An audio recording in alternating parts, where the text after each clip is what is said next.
Olá, muito boa tarde. Cá está, à hora marcada, nós não falhamos. Cá está no ar o seu consultório, o seu programa de saúde, aqui do Porto Canal. Ainda ontem falamos sobre isso, é um dos programas mais antigos e por isso também temos de agradecer aos telespectadores que estão connosco todos os dias a aprender mais sobre a sua saúde. Hoje vamos aprender sobre 3 assuntos, se bem que os nossos médicos são generosos e, portanto, alargamos, tentamos compreender sempre o porquê das coisas. Hoje vamos falar de saúde mental, isto porque os portugueses, Portugal, é um dos países campeões, ou seja, é um dos países que mais consome calmantes e antidepressivos também. Hoje vamos falar sobre o uso excessivo ou não, vamos saber, temos um psiquiatra connosco, um médico psiquiatra, vamos perguntar. Vamos falar então sobre o excessivo uso de calmantes e antidepressivos também no nosso país. Hoje vamos também falar de reumatismo, doenças reumáticas, que são uma das principais causas de absentismo do trabalho, de afastamento do trabalho e de incapacidade também no nosso país. E hoje vamos também abrir as linhas telefónicas para que possa participar, como sempre, nunca deixamos os telespectadores de lado. Portanto, hoje o nosso tema é a medicina dentária. O nosso convidado é o Dr. João Espírito Santo, portanto, se quiser colocar perguntas, se pode colocar um implante, se pode fazer um branqueamento, se pode colocar uma ponte, o que quiser. Vamos falar então de reabilitação oral, de reabilitação da boca. Coloca as suas questões através do e-mail consultorio@portocanal.pt ou, se preferir, pode optar pelo telefone 225 083 204, 225 083 204. O Dr. João Espírito Santo chega mais para a reta final do programa, mas quem está em casa a ver pode ligar já, pega no telefone ou escreve um e-mail, identifica-se, o seu nome, a sua idade, o seu caso, a sua dúvida e fica registado então para participar na última parte do programa. Para já, vou começar por cumprimentar o meu convidado, é o Dr. Serafim Carvalho. Muito boa tarde, Sr. Doutor. Boa tarde. É médico psiquiatra no Hospital Magalhães Lemos e é professor também na Universidade de Ciências de Saúde, CESPO, que as pessoas bem conhecem como CESPO.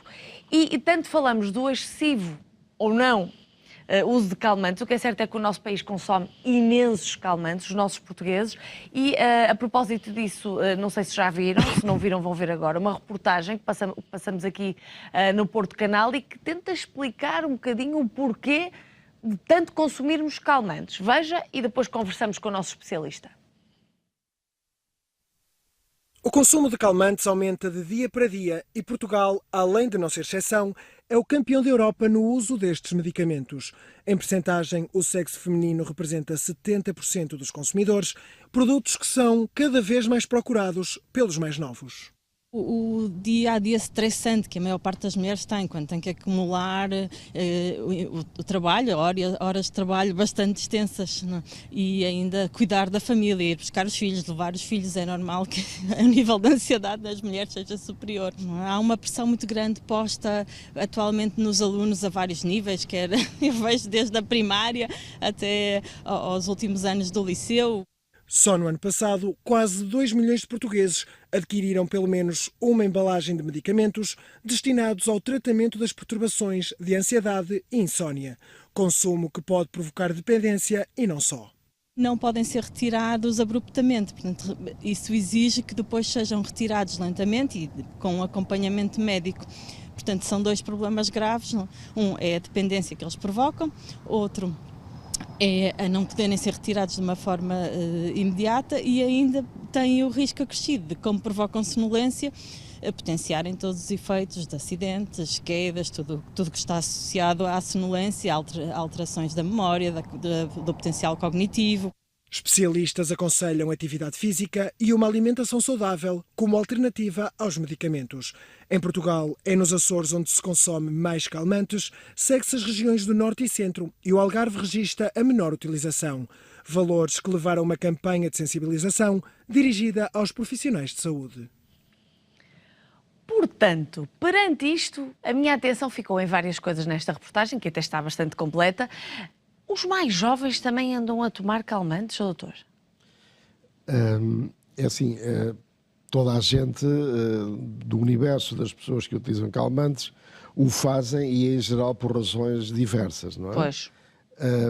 Os calmantes, a reportagem não focou, mas há dois grupos inseridos nos calmantes. Um deles é o grupo dos tranquilizantes, ansiolíticos, que utilizam-se também para regular o sono, e depois há um grupo de fármacos, os fármacos Z, que normalmente são utilizados para só a insónia, o caso do Zolpidem, por exemplo. Os fármacos são utilizados nos jovens, há fármacos que são utilizados como abuso, obviamente. Aliás, há um fármaco conhecido tipicamente em formulações de abuso sexual na noite, portanto, é associado com um fármaco que leva o desejo sexual, associado depois a um fármaco que dá amnésia em doses relativamente altas, um benzodiazepínico deste grupo, e pode ser usado desde esse contexto até outros contextos de abuso, claramente, como cannabis ou outra substância qualquer. Estes medicamentos não são passados pelos médicos às crianças? Não. Ou em algumas situações, se calhar, podem ser ou não? Não, normalmente seguem outro percurso, seguem um percurso paralelo. Depois podemos também dar estes fármacos em casos muito especiais a jovens, crianças e jovens até, em casos muito específicos, e depois é utilizado em toda a patologia psiquiátrica.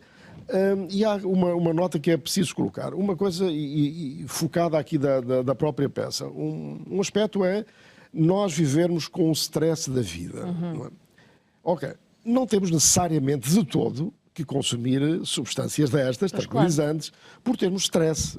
Senão não eram ali os 2 milhões que tomam os calmantes, éramos todos temos stress na nossa vida. Mesmo uma vida muito estressante não está necessariamente relacionada com o consumo de substâncias, e os colegas médicos de família resistem muitas vezes e não dão substâncias desta família a pessoas em stress, e o stress distingue-se de doenças mentais graves, não é? E nesses casos, os médicos prescrevem benzodiazepinas, algumas vezes prescrevem benzodiazepinas, muitas vezes prescrevem.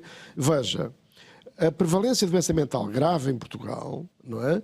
Anda à volta atinge, se englobarmos todos os aspectos, todos os diagnósticos, à volta de 1/4 da população. Podemos dizer aproximadamente bem mais que 2 milhões de pessoas sofrem de doença mental. Exatamente, que é uma das maiores prevalências do mundo. Portugal Com os Estados Unidos, por exemplo.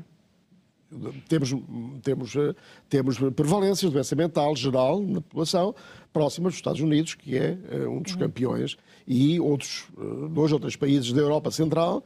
Os estudos epidemiológicos não são muito claros, mas podemos, digamos, classificar-nos no top 5 mundial da doença mental. Porquê? Em termos de prevalência. Porquê? Pois, essa é uma pergunta de 1 milhão. Nós não sabemos porquê. Há muitas explicações, tal como não se sabe porque é que a taxa de suicídio no Algarve é várias vezes superior à média nacional. No entanto, o consumo de antidepressivos e de calmantes no Algarve é inferior ao resto do país e ilhas. Também não há uma relação direta entre suicidalidade e consumo de benzodiazepinas, não é? Isso não está estabelecido. Pronto. Agora, o consumo de benzodiazepinas, de fármacos calmantes, que englobam 2 grupos sobretudo, é o que é muito elevado. Há várias medidas que podem ser tomadas. Agora, há uma coisa importante, a lei seca não funciona. Quer dizer, lei seca é que é proibição. Há pessoas, e há colegas nossos, e há pessoas de institutos que advogam alguma medidas do tipo, pronto, termina-se e acabou, interrompe-se o fornecimento, ou arranjam-se medidas restritivas tão intensas, que as pessoas que as levam a não prescrever. Ora, essas substâncias não se podem retirar subitamente. Porquê? Porque causam dependência e síndrome de abstinência. Exatamente. Por outro lado, são fármacos excepcionais em certas circunstâncias. Por isso, eles são usados já há 50 anos. Os conhecemos muito bem. Sabemos que os riscos coadjuvam. Sabemos os médicos.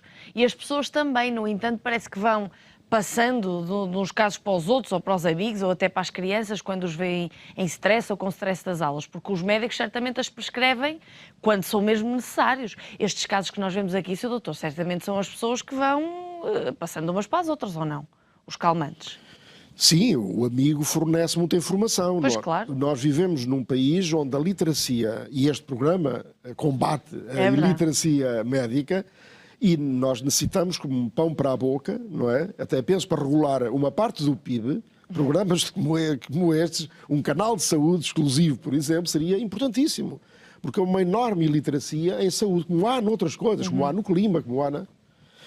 Portanto, eu penso que isso seria aumentar a qualidade do conhecimento em saúde na população geral. É muito, muito importante. É crucial para perceber quando, até como controle, o médico pode, o doente pode defender-se em relação ao médico, dialogando com ele, argumentando como é que é, vou tomar uma benzodiazepina, quanto tempo é que o senhor acha que devo tomar, como é que posso depois parar, alternativa, já estou melhor, posso parar para outro fármaco equivalente. Nós temos várias estratégias de poder utilizar não fármacos com a mesma eficácia, mas quando a pessoa melhora, podemos utilizar outro tipo de fármacos que não dão essas... O uso destes fármacos tem mais riscos ou mais benefícios para a saúde? Todos os medicamentos são facas de dois gumes. Eles têm efeitos altamente benéficos, por isso é que são usados, e se usa um fármaco, ele tem que, no ganho, nos prós e contras, ele tem sempre que ter mais benefícios que prejuízos, obviamente. O problema é que muitas vezes há um mau uso das coisas. O aumento das doses excessivo, ou o tempo que se prolonga e o abandono da consulta médica e a pessoa obter o fármaco por outro médico que já o teria abandonado, ou por venda livre na farmácia, se for o caso. Portanto, há várias formas da pessoa prolongar o uso de um dado medicamento, seja este tipo de calmantes ou fármacos para a dor, por exemplo, não é? E porquê que as mulheres consomem mais calmantes? Que lhe parece, doutor? As mulheres, também não sabemos porquê, sofrem 2 a 3 vezes mais doença mental que os homens. Também podíamos estar... Podemos divagar. Podemos divagar muito, mas não convém. Há mesmo investigação segura, séria, que apanha partes do problema. Mas não há uma explicação... Que é o quê? Tem mais fragilidade? Porque isto não tem só a ver com a fragilidade, porque a depressão não significa que a pessoa tenha maior fragilidade, não é? A depressão é uma doença. Não significa que a pessoa tem uma personalidade frágil. As pessoas às vezes confundem o estado depressivo com a depressão, por exemplo, que não tem nada a ver, não é? Ou estar triste com o estado depressivo, não é? Há muitas pessoas que não têm tristeza, não é? Há depressão que não tem tristeza sequer, não é? Se manifesta por sintomas físicos, por cansaço, por falta de prazer pelas coisas, mas não necessariamente tristeza ou choro. Não é? Agora, as mulheres têm, só na doença bipolar e na esquizofrenia, é que a mulher tem menos prevalência, tem uma prevalência idêntica à do homem, não é? Nas outras perturbações ditas emocionais, claramente a mulher tem 2 a 3 vezes na perturbação de pânico, na fobia social, na agrofobia. Ansiedade. Também. A ansiedade, eu estou a falar de doenças mentais mesmo. Sim, ansiedade, sim, de doenças, não de um problema tão... Sim, eu entendo. Um problema amplo, genérico, por exemplo, todos podemos ter ansiedade e não ter nenhuma perturbação mental, não é? E não tomar nada. Há alternativas para, por exemplo, eu fiquei preocupada ali com as crianças, fiquei mesmo sinceramente preocupada com as crianças, porque enquanto um adulto tem autodeterminação para dizer vou tomar este calmante para dormir melhor, ou para combater as insónias, ou para combater a ansiedade, uma criança não, toma aquilo que a pessoa lhe der. E, portanto, hoje em dia, os miúdos saem da escola para o futebol, do futebol para o karaté, do karaté para a música, da música para o inglês e por aí fora. Isso pode criar algum stress, os pais dão-lhe calmantes. Eu não sei se é nestes casos, mas eu vejo muitas crianças a depender de calmantes e não entendo o porquê das pessoas lhe darem, porque os pais têm que estar conscientes das consequências, até a memória pode afetar. E o equilíbrio. Eu não sou pedopsiquiatra, portanto não tenho tanto acesso a essa informação nessas camadas, mas na minha passagem, nós fazemos meio ano de pedopsiquiatria, na minha passagem, também tenho 3 filhos e 2 netos, na minha passagem pela infância e na minha abordagem dos pais, não vejo que essa história, sketches que montou, leva a consumo de substâncias. Não estou a ver que alguém que anda em 3... Não percebo então porque é que dão calmantes às crianças. Pois, não sei se será nesse contexto. Agora, há situações, veja, há uma especialidade chamada pedopsiquiatria e há crianças com muitos problemas psiquiátricos, não é de ansiedade, não. Há crianças com problemas psiquiátricos graves, não vou falar de psicoses, de autismo, de fobias muito graves, Mas aí de tem depressão. indicação prescritas pelos médicos, não dá para os pais inventarem, não é? As outras, não sei se foi, eventualmente, um excesso de linguagem da peça ou uma impressão. Porque, sabe, muitas vezes confunde-se conhecimento com impressões pessoais, não é? O médico deve ser um cientista, deve informar baseado em conhecimento científico, em dados obtidos por métodos científicos. Agora, não conheço, não sei se isso é frequente, que eu saiba, não é. Okay. Crianças em stress, do stress, do bom stress, digamos assim, ou do stress, mesmo da do vida, stress, com alguma da energia da vida, energia, temos uma vida com alguma energia, leva, e muita atividade, leva a consumo de substâncias. Pelo contrário, presumo que seja ao contrário. Pois chegam à caminha e dormem bem. Por exemplo. Sr. Doutor, quando falamos do consumo excessivo de calmantes, é a mesma coisa que dizer antidepressivos, ou estamos a falar de coisas totalmente diferentes? Porque nós também somos um dos países que mais consome antidepressivos. É verdade, é verdade. Aliás, o que subiu 270%, até há pouco tempo atrás, foram os antidepressivos, não foram os tranquilizantes. Os tranquilizantes têm mantido uma taxa de consumo nos últimos 10, 15 anos muito idêntica. Estável, não é? Estável, mas elevadissimamente, passo o advérbio, muito elevadamente digamos, o nível de consumo, a taxa de pessoas a percentagem de pessoas que consomem é muito alta, e é muito alta há anos, não é? Aliás, até houve um ligeiro decréscimo em relação a outros países. Agora, é muito alta. Anda no triplo ou no quádruplo, muitas vezes, de outros países, e 10 vezes menos, 10 vezes mais que outros países. Portanto, não houve uma grande alteração ao padrão muito elevado de consumo de calmantes, que inclui benzodiazepinas e fármacos Z, como, por exemplo, o Zolpidem. São 2 grupos de fármacos, basicamente. Agora, os antidepressivos não. Os antidepressivos houve uma subida enorme nos últimos anos, porque as linhas de orientação, as guias de orientação das sociedades científicas, das entidades, da Direção-Geral de Saúde, por exemplo, que nos dá orientações clínicas prescritivas, orientações de que o que devemos fazer para nestas situações, aquela doença, seja lá o que for, hipertensão, reumatismo, depressão, ou o que seja. Portanto, e as recomendações foram para prescrever antidepressivos no lugar de benzodiazepinas. Então, o que aconteceu foi que houve um aumento enorme não sei se foi por isso, mas houve um aumento enorme de antidepressivos, mas sem redução do consumo de benzodiazepínicos. Doutor, o que é importante as pessoas lá em casa que se estão a ouvir esta conversa assim a regalar os olhos, a dizer, ups, este se calhar é o meu caso, se calhar ando a abusar da medicação, ou tomo mais do que o prescrito, ou dou uma amiga. O que é que as pessoas lá em casa precisam de ter consciência acerca deste assunto? Eu penso que, assim, estes fármacos têm aspectos relacionados, digamos, perguntava há bocadinho, os efeitos secundários sim. Não são muitos, não é? Os efeitos secundários físicos, digamos assim, são fármacos extremamente seguros. Podemos dizer que são fármacos extremamente seguros do ponto de vista, eles não fazem muito mal ao corpo, por isso se vendem da mesma maneira há tantos anos, sem haver...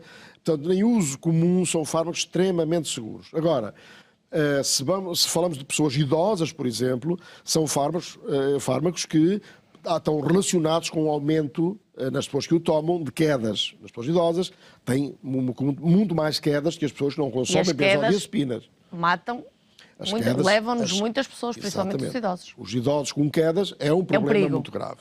Depois, na gente, em todas as faixas etárias, eles aumentam a sedação. Dependendo da dose, obviamente, tem um risco de aumentar a sedação. E a sedação, por outro lado, também está ligada a acidentes. É o que nós chamamos, aumentam a toxicidade comportamental. Aumentam o risco de a pessoa falhar numa máquina, na condução, etc. Também dependendo da dose e da tolerância comportamental de cada um. Entendo. Mas o mau uso, o uso excessivo, pode levar a que uma pessoa esteja a conduzir e os sentidos não reajam. Por exemplo, a trabalhar com uma máquina, não é? E os sentidos não reajam. Até pode afastar a pessoa do trabalho. Claro. Pronto. Claro, no limite. Claro. E há acidentes que poderão eventualmente ter relações com substâncias deste tipo. Portanto, desde logo, o início de um tratamento deve ser, de alguma maneira, feito com algum cerimonial, não é? Depois, tentando que as pessoas que não têm que tomar para sempre, porque já começam a haver artigos, de facto, de países onde normalmente se é muito restritivo, como no Norte da Europa, na Península Escandinávia, em que já há artigos a descrever. Há um lugar para as benzodiazepinas, por exemplo, para longos tratamentos. Exatamente nestes quadros em que elas são fundamentais. Mas depois, a grande parte dos casos, as pessoas têm que, obviamente, negociar com o seu médico. Podem ser as... Têm de estar informadas para saber o que dizer, exatamente, o que perguntar, não é? Os médicos, naturalmente, é bem possível que precisem de uma melhor consciencialização nesta área. Vamos todos reduzir o consumo de benzodiazepinas, onde eu me incluo. Eu próprio luto todos os dias para prescrever menos benzodiazepinas. Eu lido com uma área... tenho uma área de interesse muito forte nas perturbações emocionais, que engloba a depressão e as perturbações da ansiedade. Não é a ansiedade comum, é a ansiedade doentia, séria, problema grave, e onde se consomem mais benzodiazepinas. Mas, mesmo assim, eu, por mim, tento fazer isso. Agora, é algum trabalho que todos os médicos terão que se esforçar um pouco mais em relação a isso. Obviamente que os hospitais podem criar task forces, grupos de trabalho no próprio hospital para reduzir os consumos. Agora, eu penso que a luta tem que vir de dentro. De dentro, não é? sim. Era isso que eu queria dizer, apelar ao seu bom senso comum, agora não como médico, como cidadão. O que é que estas pessoas devem fazer? O que é que deve ativar na sua cabeça para controlarem a próxima vez que forem abusar e saberem que estão a abusar de um medicamento deste? O que é que devem tentar fazer? Controlar os ímpetos, tentar procurar grupos, como dizia nos hospitais? O que é que as pessoas devem fazer? Eu penso que as pessoas que estão numa situação de consumo, por exemplo, de consumo de benzodiazepinas, há muito tempo, que as têm que consumir em altas doses, em muitas doses, em doses muito elevadas, a primeira coisa que poderiam fazer é tentar negociar com o seu médico, digamos, o ato médico, a interação médico-doente é uma negociação. Portanto, pode ser uma negociação, não é? Eu penso que a maior parte dos médicos de hoje está apto para negociar com o seu doente alguns aspectos do tratamento. Portanto, o médico não tem que ter sempre uma atitude paternalista, nem deve ter muitas vezes, mas pode perfeitamente negociar, tendo temporadas excessivas de consumos de benzodiazepinas, que pode negociar o seu encurtamento, redução, passagem para outros fármacos equivalentes que possam testar... O exercício, conforme diziam ali na reportagem também. Ora bem. A alimentação saudável, cuidar bem de si. Ora bem, nós hoje temos... O exercício não é o exercício. Nós temos hoje um padrão de exercício, temos uma carga já mais ou menos definida de exercício, uma carga e duração de exercício. Nós temos hoje, eu tenho um interno meu que fez o doutoramento na depressão resistente, comparou o exercício físico com depressão. Portanto, o exercício hoje está mais ou menos estudado, a carga necessária para ter efeitos sobre a mente. Certo. Há já uma carga bem estudada, com equipamentos, acelerómetros e outros equipamentos de consumo de oxigênio, por aí fora, que nos dizem que uma determinada carga de exercício, um determinado tempo com essa carga, dá um determinado efeito. Nós já sabemos isso muito bom sobre a mente, sobre a depressão, sobre a ansiedade, sobre outros parâmetros. Mas também sabemos que, por exemplo, psicoterapia, particularmente cognitivo-comportamental, pode ser muito útil a ajudar as pessoas com dependência de substâncias. Lá está, as pessoas têm que estar informadas e saber o que por lhes faz exemplo, bem. a meditação mindfulness é outra estratégia que utilizamos. Tudo isto são estratégias sérias, demonstradas já que são que às vezes as pessoas olham um bocadinho de lado. Meditação, não sei se isso é para mim, mas às vezes... Meditação, mindfulness, é uma especificidade oriental aplicada por clínicos à clínica. Não é? Ok, sim, portanto, não estamos a falar de uma coisa meia que não se compreende. Muito bem, portanto, aqui já respondemos a muitas questões, deixamos muitos pontos em aberto que eu acho que as pessoas lá em casa vão ficar despertas e vão investigar sobre estes assuntos. Doutor Serafim Carvalho, muito obrigada, foi um gosto tê-lo aqui. Foi um prazer, eu é que agradeço. Obrigada, até um dia destes. E de facto, nós vamos continuar. A seguir vamos falar de doenças reumáticas. Se Portugal tem muitas pessoas com problemas de saúde mental, também tem muitas pessoas com problemas de absentismo no trabalho, graças a estas doenças reumáticas. E depois abrimos as linhas para que seja você a fazer as perguntas e coloca desta vez as perguntas ao nosso médico dentista, Dr. João Espírito Santo, 225 083 204. Até já.